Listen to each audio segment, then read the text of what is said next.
Me oleme siin imeilusas Amenda villa aias. Algab Pärnu esimene noortele pühendatud öölaulupidu, mida korraldab Pärnu Koidula gümnaasium. Meil esineb täna umbes 100 koorilauljat, ligikaudu 20 solisti, kes esitavad parimaid hitte Eesti muusikas.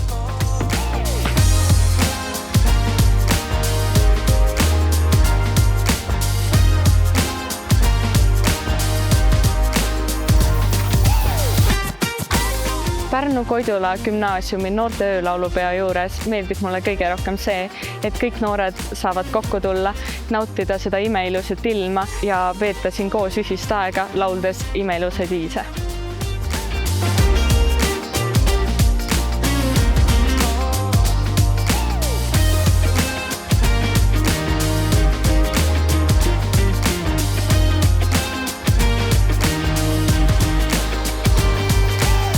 Väga lahe üritus oli noortele, et Pärnu esimene noorte öölaulupidu ja nii palju rahvast, et Amende aed oli ikka mega rahvast täis ja tahaks tõesti tänada neid gümnaasiume, kes siin olid.